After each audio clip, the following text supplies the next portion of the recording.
The carnival denied for a second time. Police arrest a firearms trafficker, and COVID claims the lives of more Bahamians. Good evening, everyone. I'm Leah Cooper with your JCN News for this Thursday, December 16th. Despite submitting a new application supported by a 35-page document addressing all health and safety guidelines by the carnival operators, the holiday carnival has been denied again, according to the Office of the Prime Minister's press secretary, who read a statement from Prime Minister Philip Davis this afternoon, citing concerns over the new Omicron variant. Everyone should know this decision was taken with great care and after comprehensive consideration. There have been multiple developments in recent days involving Omicron, the new, more transmissible variant of COVID, which made it clear that we could not proceed with Carnival safely. The legislation which we recently introduced after the end of the state of emergency allows for the Minister of Health, in consultation with and acting on the advice of health experts, to impose certain protocols on events to guard against the transmission of the virus. In the view of the medical experts, allowing the carnival to proceed poses a significant risk to the public. The press secretary further noted that the panel responsible did consider the operator's application. However, they decided that the transmission risk of COVID-19 remains too high. And the protocols presented would not sufficiently mitigate against the spread of COVID, especially given the new variant. We're currently preparing, as you're aware, colleagues, for schools to reopen for face-to-face teaching in the new year. We did not want the carnival to add to risk of community transmission and threaten this important reopening. We were elected on the promise that we would consult, we would be transparent, and that at all times we would make competent, compassionate decisions to ensure that the interests of the Bahamian people always comes first. The new variant has been confirmed in more than 75 countries across the globe. Education and Technical and Vocational Training Minister Glennis Hannah-Martin, in a short 2-minute video, is calling for all hands to be on deck as education officials are on track for the January 11th reopening of schools for hybrid learning. We are on schedule for the launch of the face-to-face hybrid reopening of all public schools on the 11th of January. Our teams are hard at work to ensure that all of the infrastructural and resource needs of schools throughout the Bahamas are met. We've called all hands on deck to support this effort. Our objective is, first and foremost, to ensure that all students can learn safely while experiencing improved learning outcomes as a result of the resumption of face-to-face learning.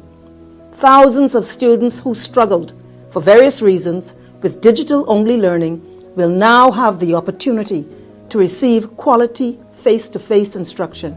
Minister Hannah-Martin noting that education officials are finalizing the preparation of classrooms and are also continuing to work with the Ministry of Health and Wellness to ensure the safety of staff, students, and the facilities at public schools. All stakeholders are united in this countrywide effort. I thank everyone involved for going above and beyond to ensure that we are able to get the necessary preparations done. I also implore all Bahamians to continue to work along with us.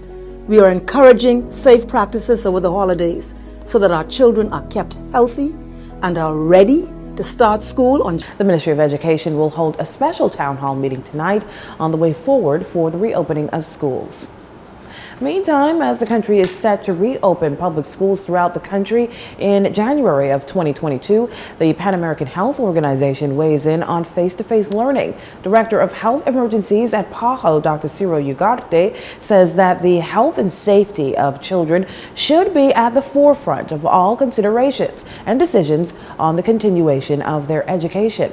The situation level when there is a community transmission with limited additional capacity to respond, childcare services and primary and secondary schools may remain open with adequate safety and surveillance measures in place as long as the local context allows.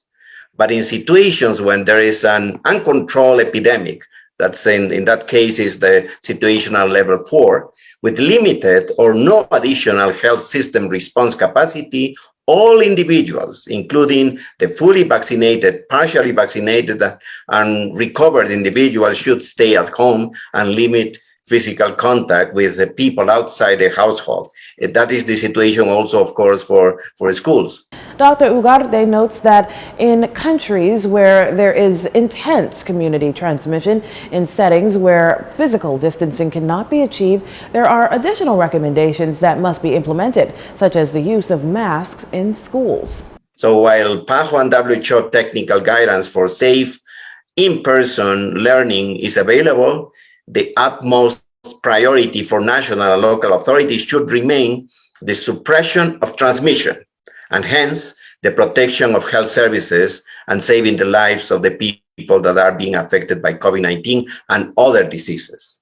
This obviously implies the complex decision-making processes, including all the implications and related to continuing or interrupting the in-person learning. So the safety of the children, the teachers, the personnel, school personnel, but also the entire community is at stake. So those decisions must be carefully taken and follow up. It is anticipated that public school students will return to schools on Tuesday, January 11th next year.